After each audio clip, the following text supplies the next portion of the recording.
Hello students, this is Sheetal Garhwal, your social science teacher. I hope that you all are safe, well at your home. Yes, we start our third chapter of history, ruling the countrysides. Okay, in this chapter, we learn about the land revenue policy of the British, the permanent settlement, the Rayatwari system, the Mahalwari system, impact of revenue policies, farming of cash crops, demands for indigo cultivation, the Blue Rebellion or Indigo Revolt, the revolt consequence of the revolts. Okay, in this chapter, our first point is the land revenue policy of the British. In the previous chapter, you studied how the British started acquiring land and the rights to administration them from the king and rulers. Okay, you also studied how they started to enact their own rules and laws to control the people who lived in those territories.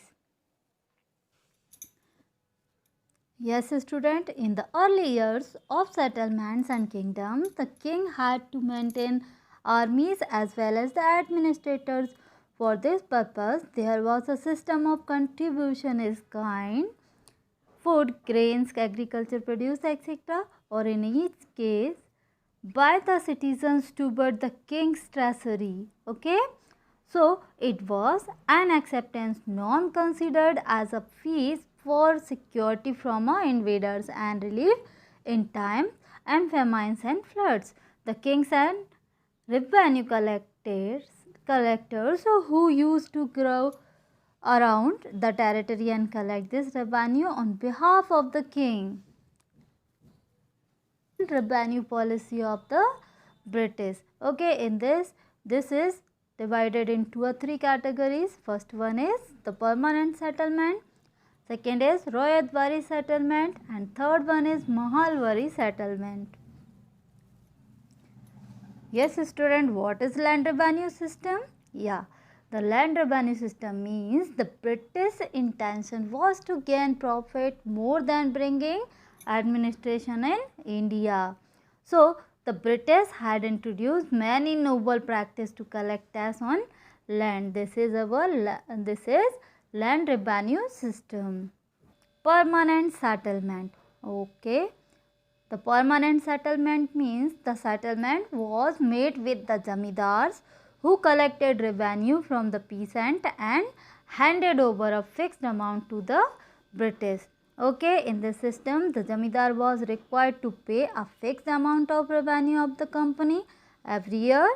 The amount fixed was permanent in nature and was not subject to agricultural output, which was dependent on rain and was affected by floods and famines. Zamindar could collect revenue as per his own estimates and could retain the surplus collections from peasant as his own profit. Zamindar system was introduced by Lord Cornwallis. Yes, who introduced the zamindari system? Yes, the Lord Cornwallis. Okay. Yes, the company retained the right to confiscate the land in case of zamindar failed to pay the fixed revenue. This clause helpful them acquire land, and there were many defaulters due to natural calamities affecting the agricultural output. Advantage for the company, it created a loyal class of zamindar for the company. Yes, second, the company was assured of a fixed amount of revenue from the land even under the adverse conditions. Third, the company was not required to waste much time and human resources for the purpose of revenue collections.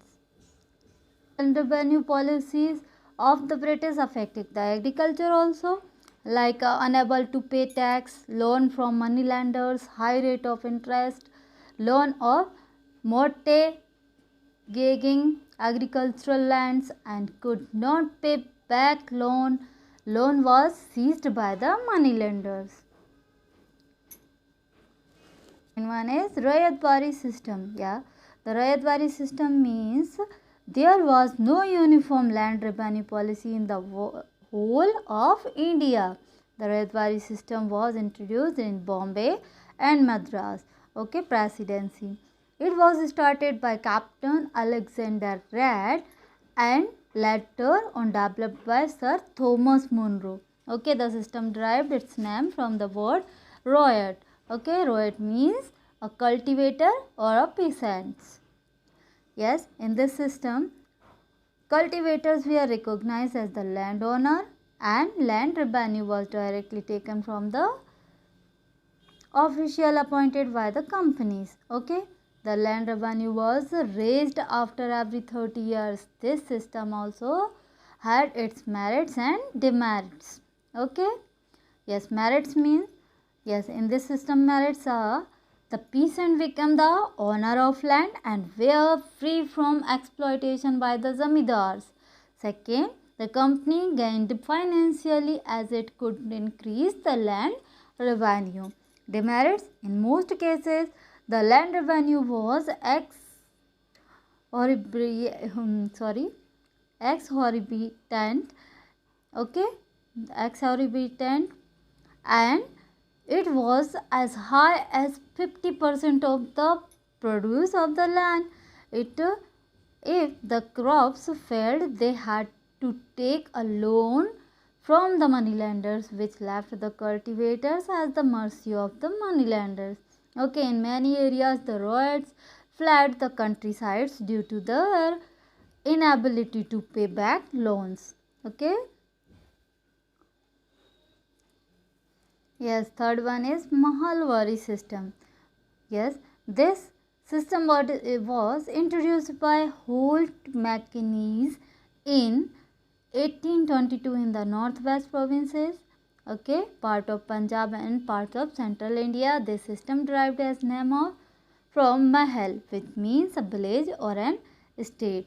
Okay, so according to this system, the company collect taxes remitted by village heads or heads of joint families and not from the individual farmer.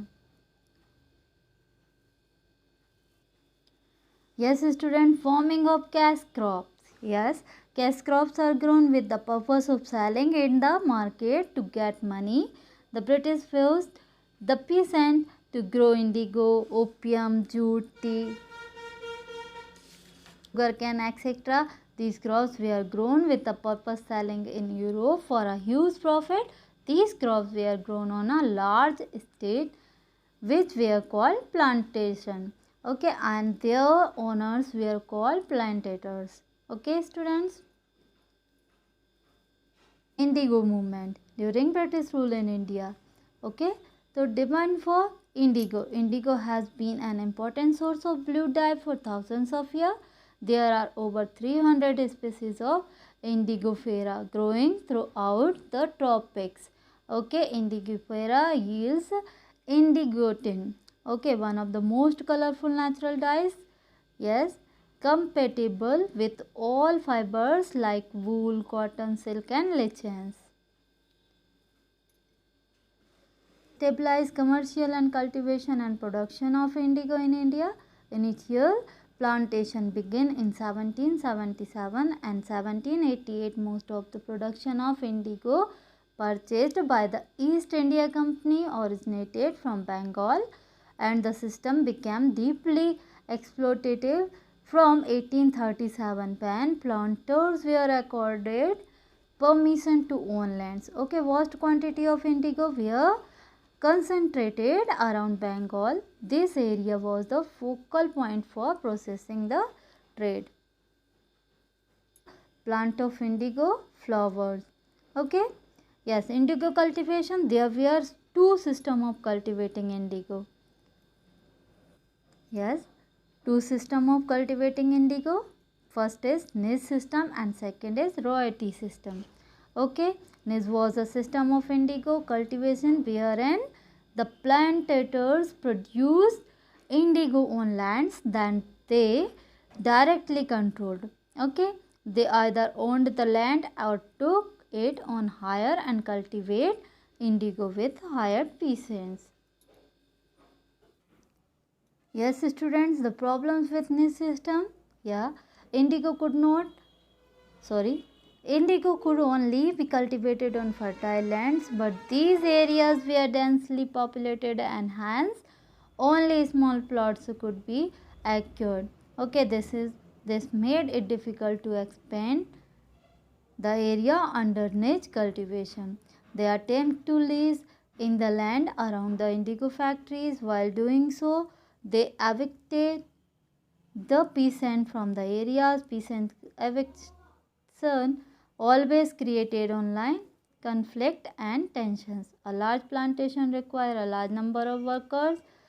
Work at indigo plantation coincident with the time when peasants were busy with rice cultivation, hence mobilizing the labor for indigo cultivation was a difficult task. Royalty system was the other system of indigo cultivation. Under this system, the planters forced the Rhodes peasants to sign an agreement or the contract. Those who signed a contract got cash advance from the planters at low rates of interest to produce indigo, but the loans terms instead, that the Rhodes cultivate indigo on at least 25% of the area under his holding. So the planters provided the drill and the seeds. The cultivators prepared the soil, sowed the seeds and took care of the crops. The planters forced the farmers to grow the indigo on the best soil. The system was that while the loan was provided, it could never be paid back by the peasants, and they got into a victim cycle of loans and debts. The indigo plants was negatively affected the quantity of the soil. It had deep roots and took away the soil nutrients, making it unfit for any cultivation. Subsequently, even the best soil started losing its fertility after repeated indigo cultivation, leading to long-term losses the farmers. Yes, the Blue Rebellion or Indigo Revolt, the series of such method of exploiting the poor farmers and peasants made them understand that the planters had slowly eaten into their system and many farmers had got into debt traps. Land holdings were being lost due to poor outputs, and these realizations emerged as basic causes of resistance toward farming of indigo. The farmers stopped paying rent to the planters. The revolt by the indigo farmers against the planters got its name from the blue color of the indigo plants. In March 1859, the revolt became more organized. Thousands of Rhodes in Bengal refused to grow indigo. The royalty refused to pay rent to the planters and attacked indigo factories with their crude weapons and whatever they possessed. Even women joined the fight with pots, pans and kitchen implements.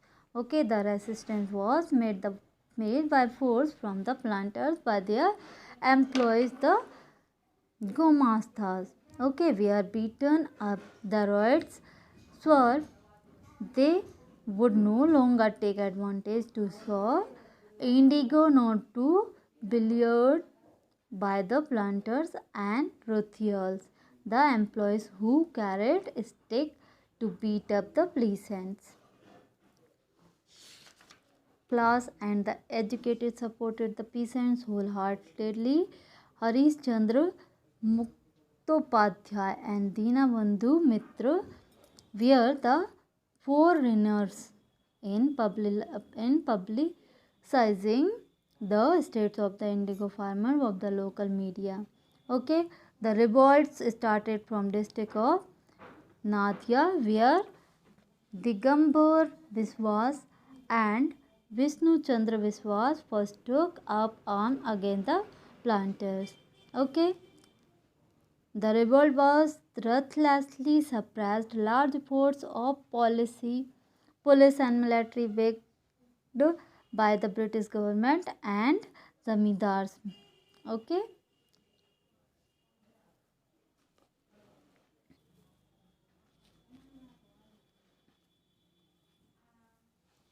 The planters